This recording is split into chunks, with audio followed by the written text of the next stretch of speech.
A lawyer Paul Adom Otre at the Nsembi Ababeturia concerning Insensama a course around the 37 military hospital. And a democracy hub have demonstration against illegal galamsey. Na adia ehye no etwa ne yema onte ase ni say CNN esoma reporter mane ba Ghana memu ha so abe reporting sensema ekoso no live and colored na wi asafa na obi ehu dia ekoso ewo oman Ghana na so ade ye ne yapa ne say reporter CNN reporter idi ko no say e fake news na de ko na exactly what happened on that fateful day. As a international forces are also behind demonstration Tantanya ekoso, and they are not really demonstration because of illegal mining, but they have an agenda in mind. Now, when in Sansma, a lawyer Paul Adom Otre, edited 20th December, and couldn't put any same mumbra, Medamuina as.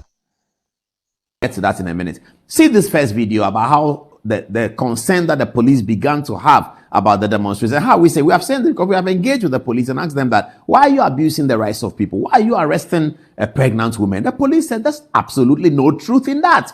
Why are you not giving the demonstrators food to eat when you put them in custody? The police said there's absolutely no truth in that.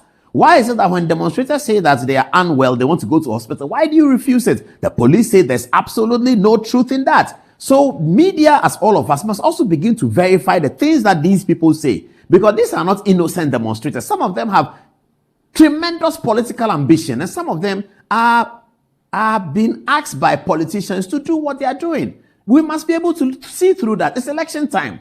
Some politicians never want to focus on the issues of the election. Vote for me to do this for you. They never want to focus on that. When you are looking for them to announce a policy decision, they are running away. As soon as there's a demonstration, they issue a statement. When you are looking for them to tell Ghanaians, what are you going to do for the Ghanaian people if you are elected? You can't find them. They are running mates. You can't find any of them.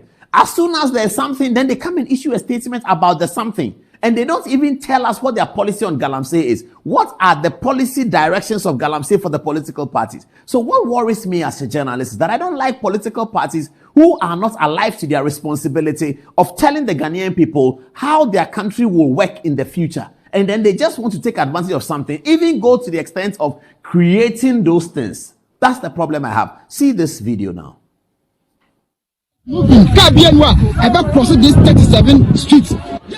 So, my brothers and sisters, this is what actually happened in the streets of 37, around the 37 military hospital. Sometimes you feel that they just want to get police attention because they know that once they get police attention, their political principals will come in and say, oh, release the prisoners, release the prisoners. Why do we do that in this country?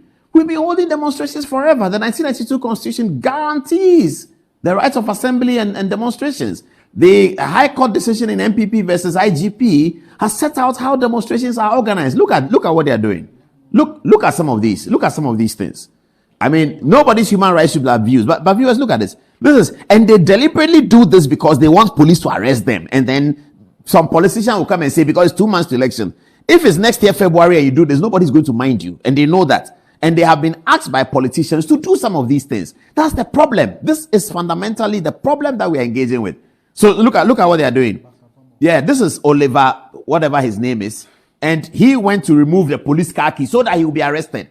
This is a guy who has nothing to do. He's sitting down. Nobody minds him. He tries to do advocacy. Nobody minds him. He's frustrated about the attendance to the demonstration. Now he's asking the people that step out of your car and demonstrate with us by force. Come and demonstrate with us. So that next time, you heard him in the audio. So that next time when we say we are demonstrating, you will come. And then they start burning MPP paraphernalia. What sense is there in this? And then because some people are NDC, they are happy with this. And they don't know that we are building a republic. We are building a country. What is the sense in burning MPP flag? What's the point about it? You know that if you do that, the police will come after you. They are very much aware. They look very irresponsible in the thing they are doing. They are not the first to demonstrate. And their demonstration has not even got the numbers that other demonstrations got, which was peaceful. The other day, George Opariado, the NDC youth organizer, organized a very big demonstration. It was peaceful. Vomao does demonstration. He has 12 people, 13 people, 15 people. That is neither here nor there. He has to conduct himself well, but he does these things deliberately so that he will be arrested. Just so that he will be arrested. And then when he's arrested, then he knows that some politician, because it's election, look at this. Police asking you people that you cannot block the access to 37. Then they say that Ghanaians are animals, so they should die. Because if they are not animals, they will not sit down and look at galamsey happen that way. You heard them in the video. How do you do something like this and expect that you will not be arrested? What is the meaning of this? What is this? I have been on demonstrations for the University of Ghana many hundred times. We don't do these things. NDC has organized demonstrations. They don't do these things. But when they put some of these people up to do these things so that they will be arrested, so that they can create a problem as if there's a human rights something in the country, and then you have journalists who don't know what they're about, even at CNN, to come and be talking the things they talk. I'm going to show you what the guy name again. What's his name? Something Madoho. Larry Madoho does a news report and says that peaceful protest. Does he understand what peaceful protest is? CNN should go and edit the thing again. What is the meaning of is that a protest that is peaceful? A protest that is preventing people from going to a hospital, accessing the only route to a hospital. You block the process and tell them that they should get down from the car and join your demonstration. What kind of sense is there in this? What is the sense in this one? Police should not abuse people's human rights. No, I agree with that. Police should not abuse anybody's human rights. The Constitution makes provision for all of these things. 48 hours, you have to be charged. You are charged, you go to a court. The court will determine what to do. Police must give the lawyers access to them. Police must allow their families to see them. The police have consistently denied that nobody was denied access to family. Look at the kinds of things they are doing. We have learned in the basic lessons in human rights that your freedom ends where another person's own begins. And so if you have a human rights issue, you cannot go and stand at 37 and block the road and go to the police and remove the car key, tell a photographer to follow you. But are some of the police complicit? That's the question I'm asking. Are some of the police complicit with these things? How did the guy have a photographer following him to go and remove the key, and then he shows that he's removed the key, and that means that he's some great guy? Is that the kind of country we are building? And then when he's arrested, they say that you have arrested him, you have released him. It's too punitive. And the political parties who are supporting them are not commenting on the way in which they behaved. What is the meaning of this?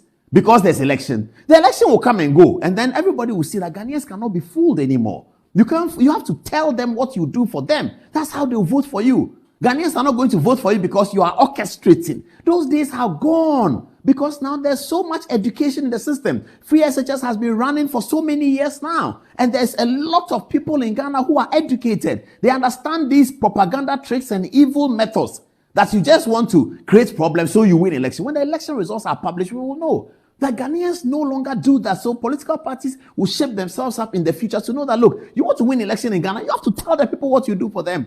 You don't just sit down and you don't have anything to say. You have no history, no record, no future to predict for them. And then you just come and say that, oh, the government is fighting demonstrations, so vote for me. They are not going to vote for you because of that. No Ghanaian is going to vote because of that. Ghanaians are going to vote on policy. What will you do for me? What have you done? When you were there, what did you do? What have you been able to achieve? Tell me that is how Ghanaians are voting in this election. You see it on December 8th. When the results are coming on the screen, you will see it. And don't tell yourself the results are surprising. The results will only surprise you if you underestimate the way Ghanaians are going to vote. If you think Ghanaians will be taken in by propaganda, the results will surprise you. But if you believe that Ghanaians have come of age and they are voting according to policy, the results will not surprise you. That's what has been happening here. Now, listen to this. First, let me get the CNN guy's document. So this is CNN reporter called Larry Madoho, who wrote this incredible thing on his social media page. He says, I will be watching Ghana's president speak in New York this morning as police in Accra continue to detain peaceful protesters against illegal mining. Does he understand that qualifying the protest with peaceful means that you have checked with both sides? What kind of journalism does he practice? Is he really serious? Everything that white man does is good, everything that black man does is wrong. Please tell him that he should wake up. Because we can read and write. We understand what he's doing. And we have better journalists in this country. We have seen so many journalists. He should wake up. What do you mean by peaceful protesters? If I'm his editor, I will ask him that, how did you come to the conclusion that it's peaceful? When we're being trained as journalists, they always tell us, don't use those words.